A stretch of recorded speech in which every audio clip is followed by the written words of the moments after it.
if you're out there looking for some fix and flips or even some rentals for that matter, in a less than ideal area, you might just shoot yourself in the foot right from the very start. You see, in order to consistently find good properties, you have to be looking in the right places, i.e. where properties are available and where you can make some money with them. So what we're gonna talk about is areas, even if you don't live in that area, how you should be making a determination if this is an area that you should be investing in. So let me jump over to our slides.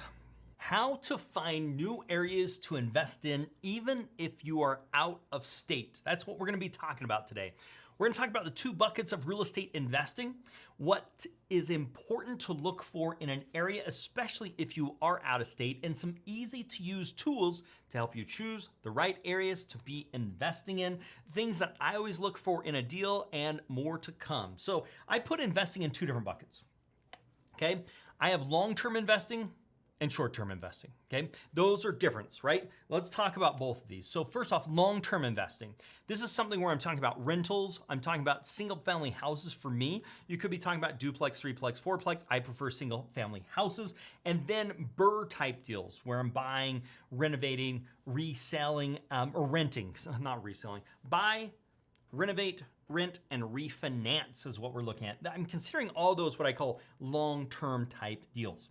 Then let's jump into what I call short-term type deals. This is the second bucket, and this is wholesaling.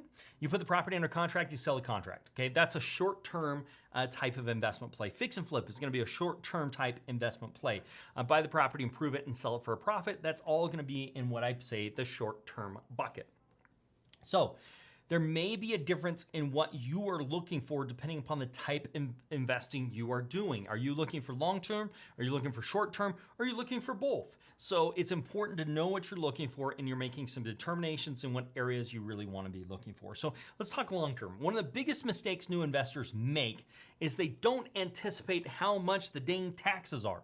The taxes are really expensive in some areas and very reasonable in other areas. But if you're not anticipating that when it comes to long-term, when you're choosing the area you want to be in, you can get yourself in trouble. Ideally for me, property taxes are gonna be no more than 1 month's worth of rent, for sure no more than 2. 1 month is ideal, 2 months is the most I want to see. So basically, if my rent is $1,000 a month, I wanna make taxes or property taxes no more than $1,000 and $2,000. If they are, you're really gonna have a hard time cash flowing this property and making some money. Now, will the property go up with value? Yes. Will rents go up over time? Yes. But I'm also concerned taxes are going to go up. Property taxes will be going up over time as well. So I wouldn't be going after those types of areas. And if you live in one of these areas where taxes are really expensive for property taxes, you probably need to consider buying properties somewhere else, which is what we are talking about today. So how can you avoid this? Okay. Figure out how much the taxes are. Property taxes is all public information, right? You can find that out.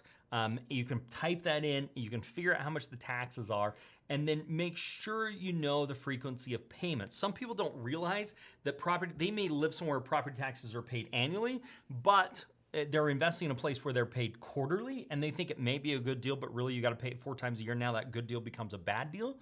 Some are semi-annual and some are paid quarterly. So you've got to understand where you're going, what state you're going into, and what type of tax payments for property taxes is happening so you can make a determination as to how much you're going to be paying in property taxes. So make sure you know how much it is and how frequently the payments are. What we're talking about is on an annualized basis. Is your annualized basis more than 1 to 2 months of rent? If so, I'm concerned about investing in that area if I'm looking for a long-term type property. There's some things you should look for. No matter what type investing, long or short-term, you should be looking for, okay? One of the things you should be looking for is what's called days on market. This is basically saying how many days does it take to actually sell a property? That's what we're looking at here. The other thing you should be looking at is properties on the market. How much inventory is on the market? One of the ways we look at inventory is how long will that inventory last? So if we maintain the same number of buyers that we've had, and with the inventory of homes that are out there, how many months will those homes last? Right now, nationwide, we're about 1.72 months is basically what we're looking at. But that could be 6 months and that could be 2 weeks. So knowing how much inventory is there, how many properties are on the market versus how many sold last month, basically it tells you how many properties are getting absorbed, getting purchased on a basis, which basically means if it's taking 60 days, if we have a 2-month supply, it's taking about 60 days to sell a home. If I'm not selling my home in 60 days, there's probably something wrong. That could be my marketing, that could be my pricing, or that could be the condition of the property. By the way, that's your 3 things you can do to sell a property: marketing, price, condition. That's it. That's all it comes down to. So, and sometimes you'll have things with the property you can't fix. So you have to make an adjustment on the price to compensate for that. Those things can get scary because you never know how much you're going to have to change or go down when you're dealing with weird, because people just don't like weird. Okay. Properties on the market, inventory, we talked about that. This shows you supply and demand. Next thing we want to look for is what are called listing trends, okay? Homes for sale, the average listing price, the average price per square mile, square foot is probably what I should say, average days on the market. How long are they actually on the market? And is the market going up or is the market going down? Those are things you need to be looking for in general, irregardless of where you're looking to be buying these properties. Okay, next thing you want to look at is some sales trends. Homes that have sold, the average sold price. What are the average sold price compared to the listing price? Average sold price per square foot, average days on market. DOM stands for days on market. How long was it on the market before it went under contract? Now, this is really a big one, especially if you're looking to invest out of state, which is crime. A lot of people don't think about this. So look at crimes in the area and what's going on. And it's not just is there crime? Because there's crime in a lot of places. It's what types of crime you're dealing with, okay?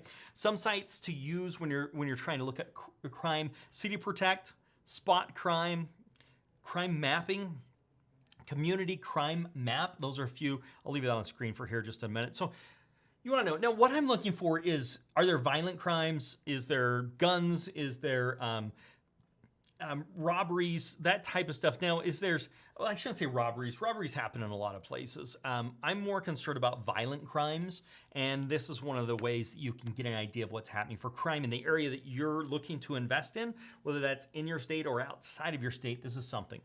This is very important, especially if you're an out-of-state investor, because you may find a pocket where you're like, oh, these seem like really good deals, and come to find out there's a murder on that street every other week, and then that good deal doesn't seem like such a good deal. And it's the stupid or fool theory, right? Like, who can I find that's stupider than me that's going to buy this property from me? That's the stupid or fool theory. That's not where you want to be investing. Okay. Some of the sites will be better than others depending upon your location when we're looking at those crime reports. And some may not have it at all.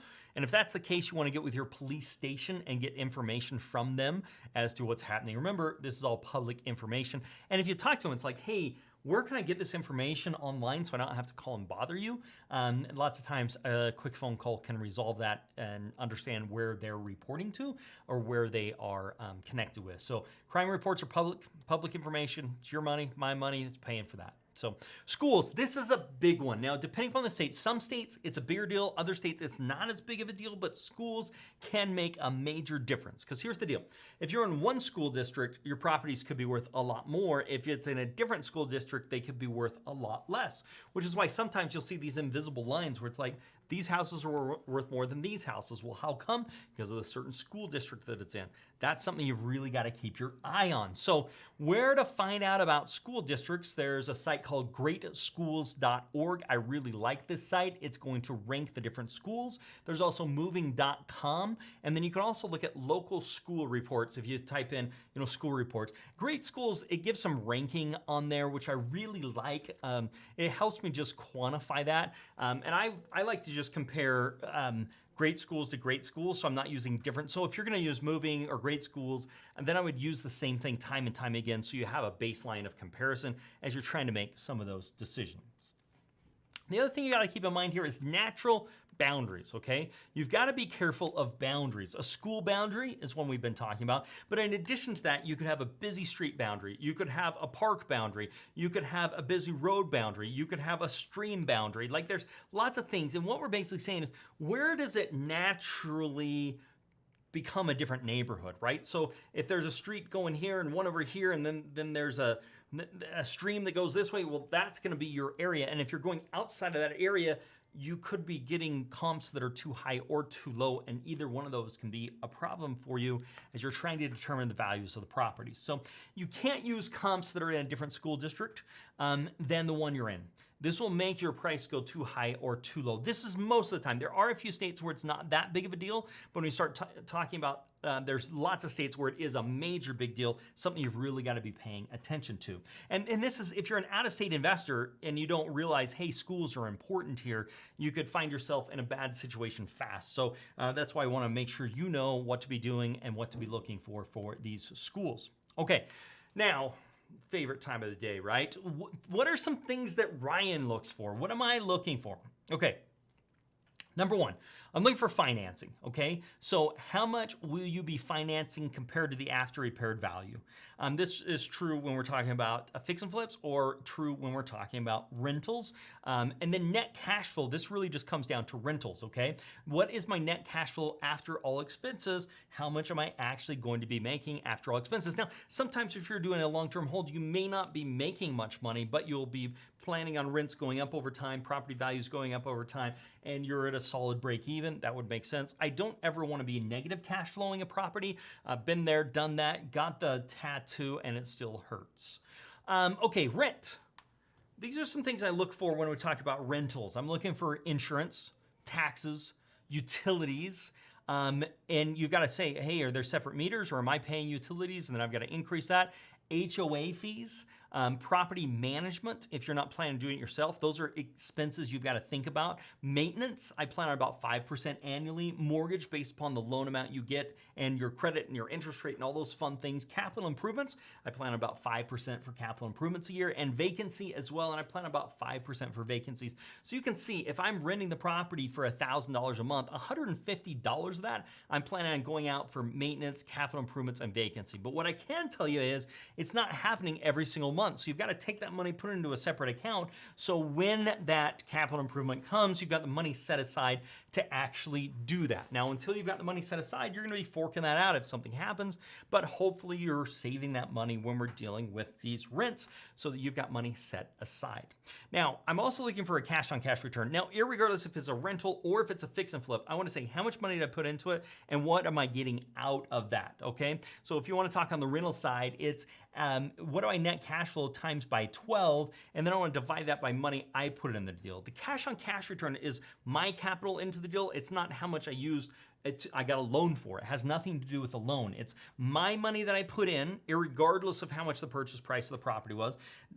It's the money I'm getting out after all expenses divided by the money I put in is going to give me a percentage. The higher the cash on cash return, the better. The lower the cash on cash return, the worse. Okay, so those are some things that we want to be looking at. And does financing play a big deal on this? Yes, it does. There also is a great equalizer when we talk about this. We actually take financing out, but that's a topic for another day. Cash on cash return. How much do I net cash from the last 12 months divided by how much cash I put put out of pocket gives me this percentage. The higher, the better, as we have been talking about. Okay. These are some things you've really got to be thinking about as you're making determinations of the area you should be investing in, especially if you're investing out of state.